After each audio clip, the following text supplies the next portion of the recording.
नमस्कार मित्रांनो, तर आज आहे कामगार दिन म्हणजे कामगार दिनाची सुट्टी। तर सकाळी मस्तपैकी आरामात उठून मी मस्तपैकी माझा फेवरेटवाला नाश्ता केला। दुपारी आलो मी मम्मीसोबत शॉपिंगला। भरपूर सारी शॉपिंग करून घेतली आणि मिळवला एक्स्ट्रा 5% डिस्काउंट कसा तर बिलिंग करणारी पोरगी पण आपले रोज व्लॉग बघते भाई। तर तुम्ही पण इथूनच शॉपिंग करा नक्की। तर दुपारी एकदम कडक उन्हात तुमचा भाऊ एकदम हॉट बनून चाललाय घरी येऊन मस्तपैकी मम्मीच्या हातचं एकदम हॉट जेवण जेवून घेतल्यानंतर संध्याकाळी मी केला चहा आणि टोस्टचा नाश्ता। संध्याकाळी साहिल आलेला भेटायला, तर मस्तपैकी गाडी घेऊन आम्ही निघालो आमचा मानकोली ब्रिज फिरायला।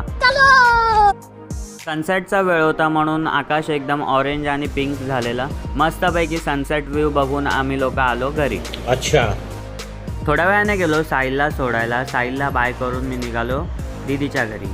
मम्मीने दिलेली पाणीपुरी बघून दीदी एकदम खुश झाली। रात्री आलो घरी, पाणीपुरी खाऊन केला दिवस एंड। तर चला बाय, भेटू पुढच्या व्लॉगमध्ये।